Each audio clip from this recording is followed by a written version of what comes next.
ndax li ñu may wax bërki démb conséquence su li mbokk yi di yëg la président Ousmane Sonko weguma loolu c'est symptomatique benn état d'âme boo xam ne président bu mu dal war ngaa mën a xoolaat say relation ak sa premier ministre nga nag jël nag li nga moom ba xaar situation bu favorable pour nga ne da nga koy jox wala da nga koy téye définitivement. allez-y.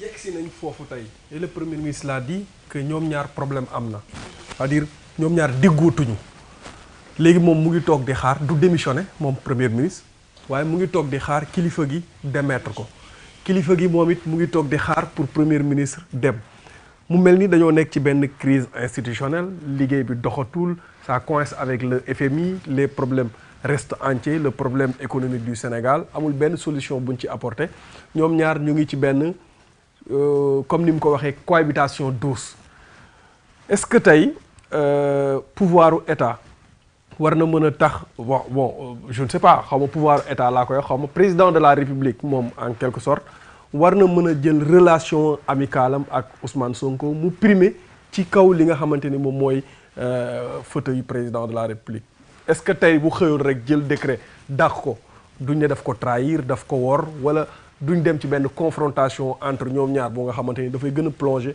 réew mi ci crise lan moo war a nekk attitude président une attitude républicaine bu président de la République face à cette situation-là. xam nga gis naa Sénégalais yu bëri surtout des gens qui me sont très proches peut-être xamuñu dundu état xaw nañu yàkkamti tuuti ci réactivité wu président de la République oui da ko war a génne Diomaye à l'heure actuelle mu ngi commencer am stature homme d'état pourquoi mooy émotion guidéwul ay action à l'heure actuelle ndax bu fekkoon émotion la li nga wax nii loolu lay def maanaam kii rek weegu moom may président man maa ko nommé dégommé naa ko loolu c'est ku émotif mooy def loolu voilà bu analyser la situation s'il a de bons conseillers soo analyser la situation politique bañal Sénégal une situation difficile mooy crise yi ngay tudd nii ba mu jural réew mi ñu gën a suux parce que presque ñu ngi ci 10e sous-sol war naa jaral président de la République bu conscient nga xaarandi am na bis maa ngi wax ci benn émission ku ma daan waxtaanal ci situation politique bi analyser ko ne ko je te donne rendez-vous au mois de novembre 26 yi nga bu ñu yegsee novembre 2026 carte gi yëpp leer absolument yi nga bu ñu yegsee 2026 te Diomaye l'avantage qu'il a dañuy yoote Abdoulaye mas na ma wax bis bi may woo pour ma dem cabinet non dafa waroon sax ma ñëw maa ngi assemblée dama laa soxla ma ñëw mu ne ma bii problème la am diw dafay yoote ak man waaye naa ko yóbbu nduluñ yoote mooy jeu d'échec yóbbu nduluñ mooy échec et mat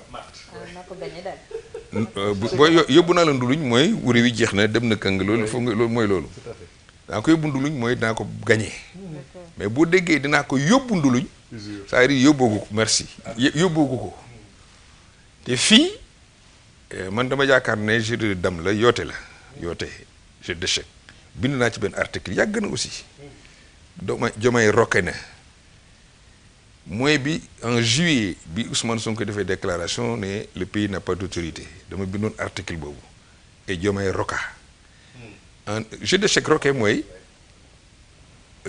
booy jouer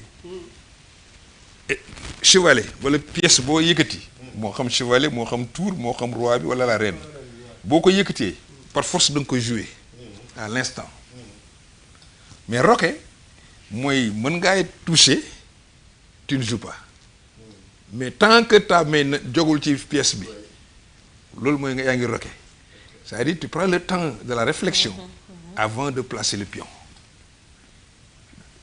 rokke bi mooy waxul dara dégg na ko mu wax waxam boobu mu xëy am na beneen décision bu mu jël bu dul tontu ko ci am na autorité amu autorité. Deuxième bi mu rokkee mooy après le meeting xaw ma méga meeting bi dàqal Mimi Touré ak Abdourahmane Diouf ndax ñoom nangam menace dajale mbooloo pour woon ko ne ko mboole mën nañ àndal soo ko deful lii mooy dal sa kaw Diomaye rokeyaat ñaari yoon. Premier roke mooy dafa xëy ànd ak soldats yëpp def marche boobu nga gis noonu. La République était là.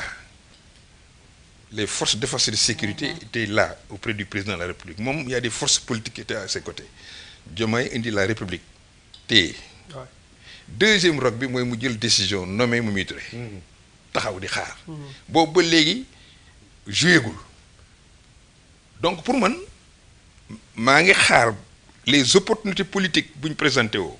Quel va être le comportement de la classe politique oppositionnelle? C'est-à-dire l'opposition, là, c'est un rôle pour arbitrer ce schéma. Il y en a qui pensent que l'opposition doit se mettre de côté, c'est en l'air, après nous profitons. Il y en a d'autres dans l'opposition qui pensent que non. Le problème aujourd'hui, ce n'est pas Diomaye. Pour nous, le problème, c'est Sonko. Il y en a qui le pensent.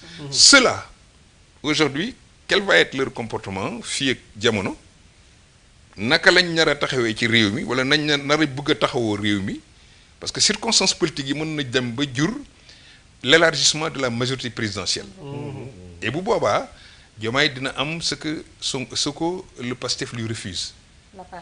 Maanaam ci ñun nga bokk ñu lay taxaw mais ñu ngi koy ne bokkoo ci ñun duñ la taxaw cet état boobu la ñu toll déclaration yi nga dégg yëpp Pastef won nañ ko ne ko jàppalewuñ la. C'est vrai qu'il y a un assouplissement depuis qu'ils ont senti que Diomaye n'a pas encore plié. Nous avons dit que nous avons rencontré avec les secrétaires généraux. Nous avons dit que nous avons soqué. Nous avons soqué.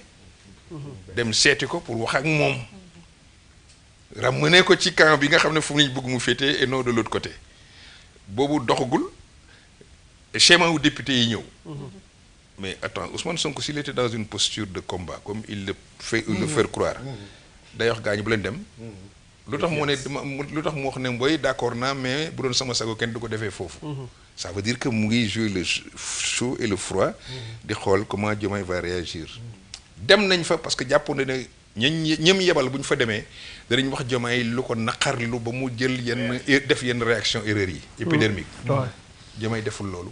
Déglu na leen waaye tontu leen je pense ci li ma jël compte rendu de manière ferme.